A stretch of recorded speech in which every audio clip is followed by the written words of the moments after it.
Pronto. Então, boa noite, sejam bem-vindos à nossa aula de literatura infantil.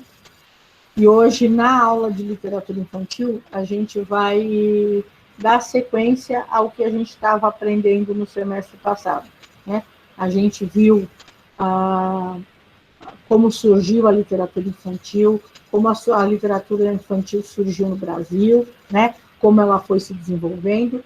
E agora a gente vai começar a ver, aqui na literatura, a tradição oral, né?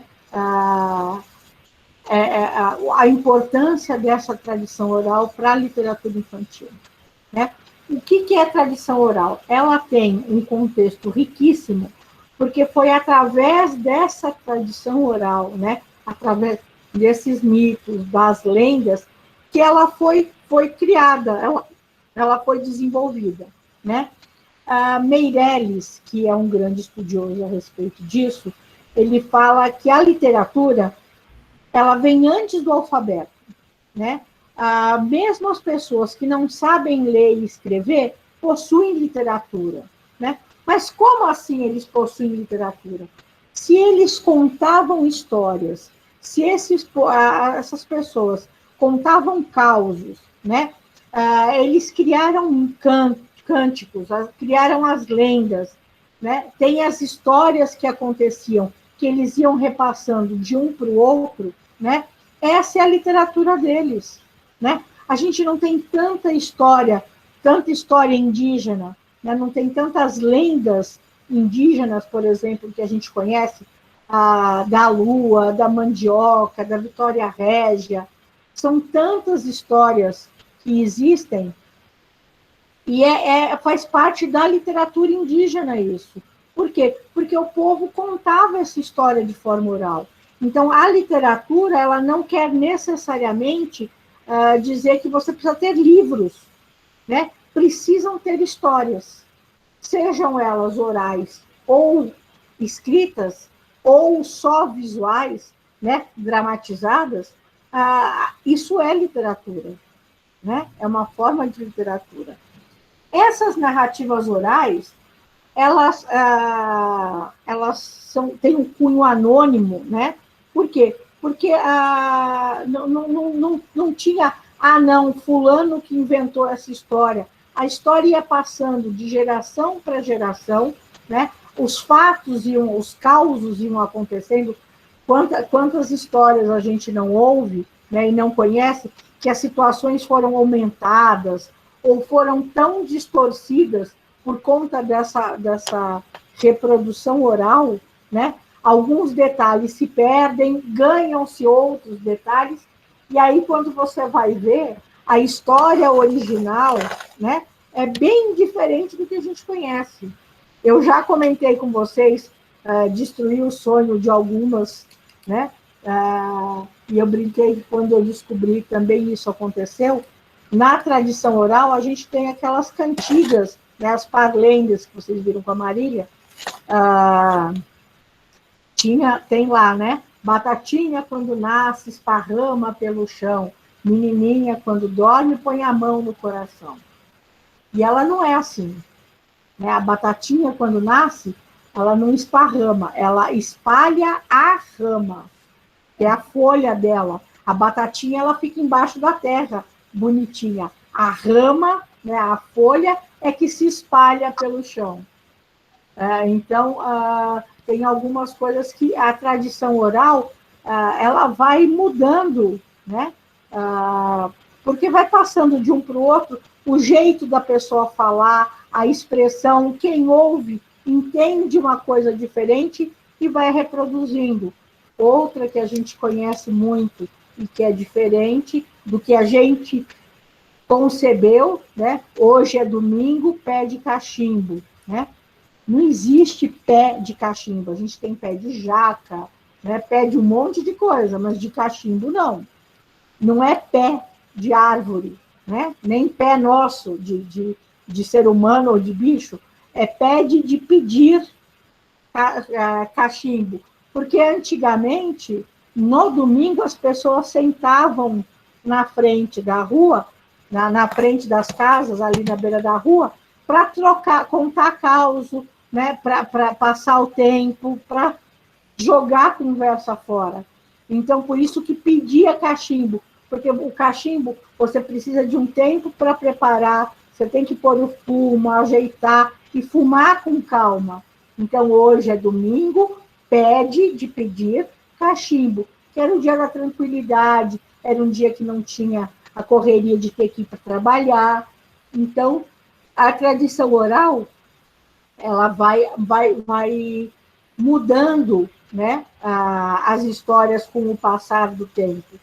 Mas ela é muito, muito rica, né? A gente tem muitas histórias, muitas lendas, muitos mitos que foram originadas da literatura oral, dessa tradição oral, e que depois foram escritas, né? Quando foram escritas, algumas as pessoas foram buscar a fundo a origem, né, para tentar ser o mais fiel possível.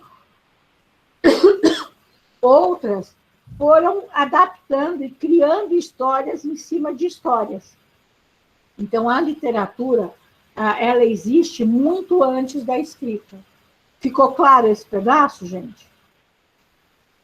Ficou. Ok. Né? Então, agora, por que a educação infantil ela acha tão importante as histórias, né? Por que as histórias fascinam tanto as crianças? Por que as crianças gostam de ouvir histórias? Eu acho que todos nós, não é só as crianças, né? Eu acho que todos nós gostamos de ouvir uma história bem contada, uma história engraçada, quando a gente se reúne, né, num grupo de amigos, que alguém vai contar uma passagem engraçada, ou uma passagem trágica, né, ou alguma coisa que aconteceu com alguém, é sempre gostoso você ouvir.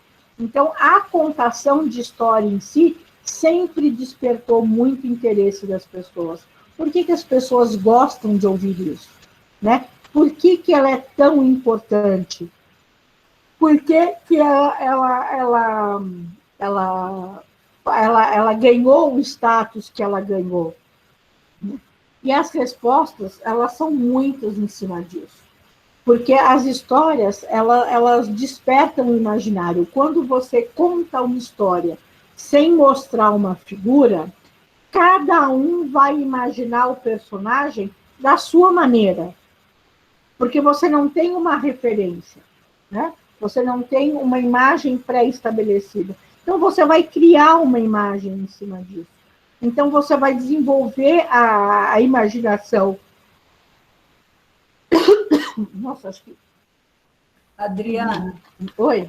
nos meus estudos assim, que eu já fiz de Bíblia, lá os estudiosos falavam que a Bíblia, por exemplo, os evangelhos foram escritos, às vezes, 100 anos depois do que aconteceu. Então, por isso diz que a gente não deve muito levar no pé da letra, porque foi uma história que veio repassando, né? Exatamente. Quando ela chega a ser escrita mesmo, ela já está muito diferente do que na realidade ela já foi. Tudo que a gente escreve, né? Quando você, se eu contar uma história, né? E pedirem para vocês fazerem uma técnica que chama reconto, a gente vai aprender ela mais para frente, né? Mas o que é o reconto? O reconto é alguém conta uma história e aí depois cada um conta essa história do jeito que entendeu. Então, vocês vão ouvir a mesma história com ênfase em passagens diferentes. Porque cada um fixa uma coisa, cada um tem uma ideia pré-concebida ali. Então, ele coloca as suas questões pessoais, a sua crença, né, o que ele acredita, o que ele imagina, ele passa ali para a história. Né? Então, tudo que a gente vê, tudo que a gente lê, Ele passa por esse crivo de que uma outra pessoa escreveu. Então, tudo a gente tem que ponderar. Passa um pouco pelo que o Raul falou sobre os fakes, né? Óbvio que nem tudo que a gente lê é fake, né? Mas a gente tem que pensar que a gente está lendo sobre uma situação a partir do ponto de vista de alguém. Né? Ele pode não ser exatamente assim que aconteceu. Tudo tem dois pontos de vista, né? Vários pontos, na verdade, de vista. E aí as histórias, elas têm esse poder. Quando você começa a contar a história, a criança, ela viaja, ela consegue imaginar, ela consegue criar o cenário, ela consegue criar todo um ambiente para aquilo ali. E quando ela vai fazendo esse processo, ela também vai assimilando passagens da história. Então, por que quando a gente fala, e a gente já discutiu isso e vai discutir de novo aqui mais para frente, quando a gente fala dos contos de fada, né, os contos de fada foram reescritos para que as crianças pudessem ouvir, porque eles eram bem cruéis, na verdade, né? Então, o momento de contação, ele foi criado, as histórias foram sendo desenvolvidas e as crianças passam a se espelhar em algumas ações, né? Passam, por que elas gostam de ser as princesas? Porque a princesa é sempre boazinha, né? Ela canta na janela para chamar os bichinhos. Eu queria ser uma Branca de Neve para fazer um oh! E vinham os passarinhos para lavarem minha louça aqui. Eu queria achar o máximo, né? E achar o máximo, ter passarinho e esquilinho varrendo o chão. Não tem problema, que varram, né? Não tenho esse poder de cantar e chamar bichinho para me ajudar. Ao contrário, os bichinhos aqui de casa, eles não varrem, eles deixam pelo no chão. Tem vergonha, né? Mas a história, ela causa esse encantamento por conta disso, né? Porque ela chama a atenção, ela desperta a imaginação da criança, ela envolve todo o emocional, toda a criatividade da criança. Por isso que ela é tão valorizada. Só que a gente tem uma certa desvinculação na tradição oral com a literatura. Muita gente acha que você só pode contar a história em cima de um livrinho. Né? Você tem que ter um livrinho para contar uma história, para montar mostrar, ou você tem que ter o livro físico. E a questão da contação de história propriamente dita, ela foi ficando relegada, foi sendo deixada para trás na escola. Né? A gente não ouve causos na escola. Né? A gente não conta mais aquelas coisas de quando ia para a casa dos avós. Vocês que moram no interior vivenciaram mais que eu, quando tinham aquelas crenças, né? Um monte de crenças sobre, por exemplo, quando a mulher, quando o filho nasce, não pode visitar antes do 7º dia, porque a criança morre, né? Não tem um monte de tradição assim, um monte de lendas que as avós contavam, que o bolo, mais de uma pessoa não pode mexer, porque senão ele desanda. Tem um monte de situações assim. Algumas são só lendas, né? Algumas têm um cunho de verdade, mas não se trabalha mais isso na escola. Né? Perdeu-se esse trabalho desenvolvido na escola. Quando se vai contar uma historinha sem livro, é mais para matar o tempo, para acabar a aula, no finalzinho da aula da sexta-feira, né? Para dar uma acalmada na turma, porque os pais estão chegando. E falta isso, falta desse resgate das tradições orais, das cantigas de roda, né? das lendas, dos mitos, né? Daquela contação de história só para contar, para desenvolver mesmo essa habilidade na criança que hoje muitas das nossas crianças já perderam um pouco da imaginação, porque tudo vem tão pronto e vem tão rápido para elas. Tem a televisão, tem a internet, tem o videogame, tem aquele monte de brinquedo pronto. Eu não sou contra nada disso, tá? Não é isso. Mas as crianças, elas deixaram de imaginar porque está tudo ali pronto, né? Então, eles não... Você leva a criança principalmente as crianças que moram em cidades maiores, né? Você leva uma criança para o sítio e ela vai falar, não tem internet. Ela fala assim, mas eu vou brincar de quê aqui? Aquele monte de espaço, aquele monte de lugar para explorar, e ela não sabe o que fazer.